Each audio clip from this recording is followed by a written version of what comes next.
Here we go.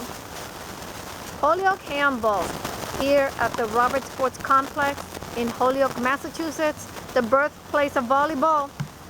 Volleyball came from handball. For your information. From a couple sports, but I think tennis, handball, and I think badminton. That's right.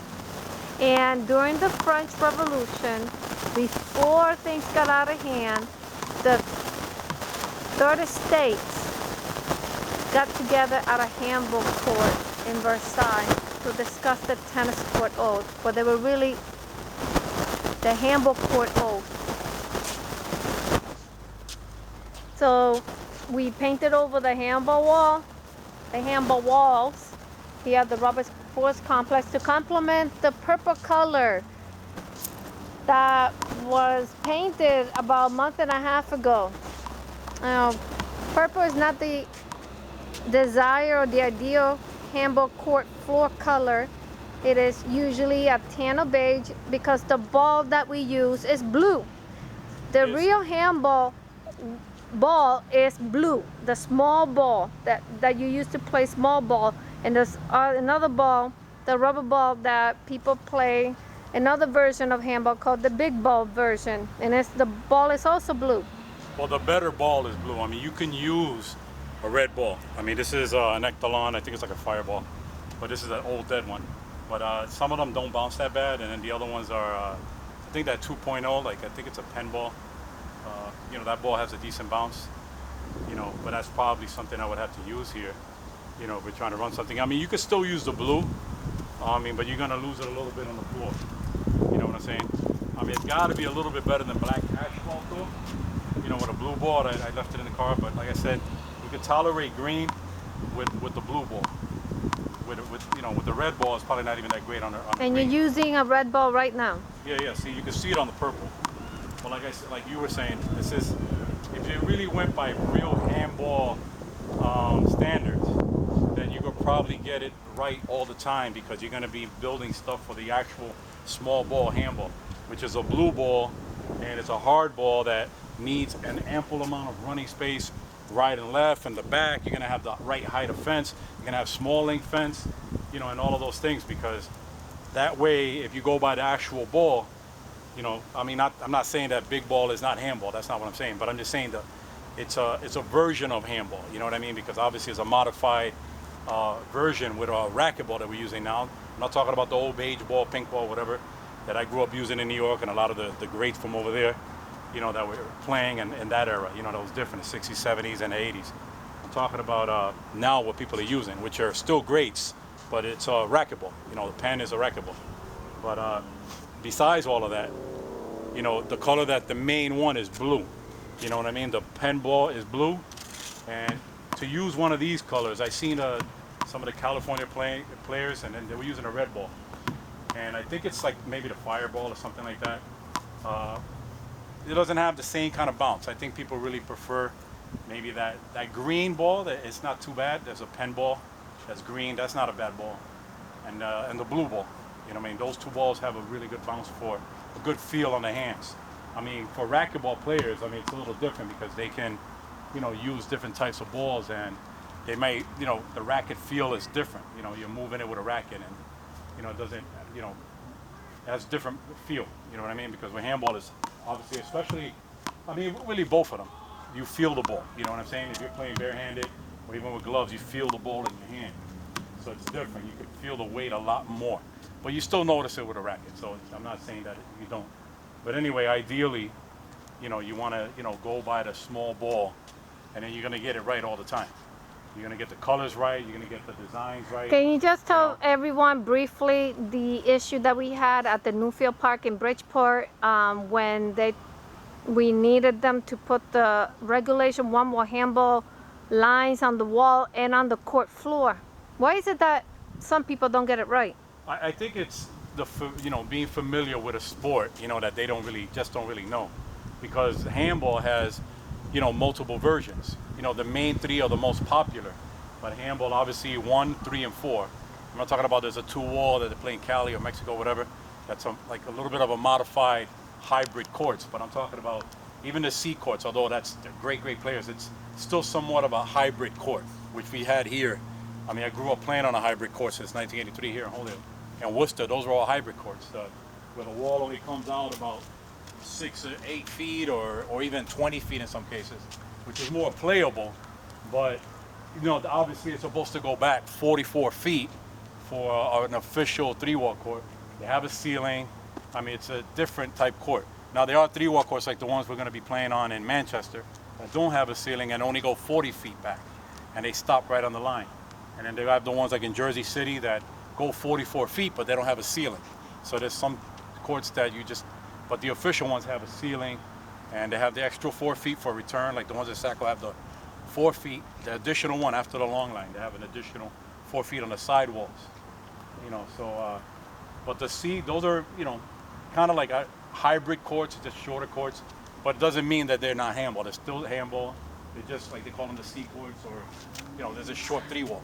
But the problem is that when they're told to do a specific way and you give them the dimensions, you give them a visual, they still get it wrong. Because when they probably look it up, they see the different versions and they don't really go through it and say, this is the 1-wall version, you know what I mean? This is the 3-wall version. And 3-wall and 4-wall are gonna have the same lines in most cases anyway, unless it's like a modified court, like we had in Castle Park, that it only went short, so we had 1-wall lines on there. We didn't have people standing on that court, because it was kind of weird to stand. I know in Cali they do it different, because I see people standing behind, which is, you're not even supposed to do that either, but you know, they play the way they play. But I'm talking about you should still be at either in the box or off the court like a 1-wall, you know what I mean? You should be straddling the lines like this. And we played 3-wall like that, where you played with, because it was so short. Those are the straddle lines, so when your partner's serving and you're playing a doubles game, you gotta straddle and you gotta serve inside the court. You can't be here, you can't be here, you can't be here. You have to be the ball, you know, the line has to be a straddle your feet. It's pretty simple. And when the ball passes, that's when you come in. Yeah, it's got to pass you. And if the ball's coming right at you, or your partner serves it kind of like behind you, then you got to stay, you know, in most cases. Unless it's going to hit you. And when you serve the ball, that's the clarification I'm looking for. Do you step on the short line or any part of the line, or is it considered a footfall? So I need some clarification for the 1-wall rule book. Well, Albert told me, you know, because I was playing that if you touch the line, it would be a football. He told me you can touch the line, but you can't go over the inside edge of the line. I'm still confused because I still see some tournaments online, and some of them are still calling you down if you touch the line. So, you know, the writing has to be just clear. You can touch the line because it says, you know, the service zone is from, you know, whatever you know, this service area, the sidelines, you can call service lines or whatever. Yeah, when you know, just think of those straddle lines and an imaginary line. Feet, and then you have this here. This line is a 2-inch line from the wall. The 16, obviously, it has to pass it. But when you go, you know, you can't touch it. Or no part of your body. You're not supposed to be serving over it either with your body. So it's not just your feet. Sometimes they call you down for going over. You know, and if I hit it like this, but I'm going way over, you know, they may call it short on me too. But anyway, I just want to know if you can touch like this. Can you touch the line? If that's really the case, then it's actually 9 feet or so by another 2 inches of service area. So, you know, I thought it was like tennis, you know what I mean? Where if you touch, you know, when you're serving from the back, you get a football if you touch the line.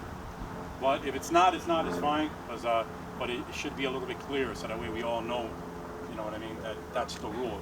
It says it's that including the short line. But at Newfield Park, they didn't do the 1-wall handball lines all the way to the top of the handball wall. At first, I think it was really because, not the first lines. They came up with some old, they had some blueprints of an old design that was in their master plan. And they had a middle line, kind of mimicking the back part of a tennis court. And it went back at 25 feet or so.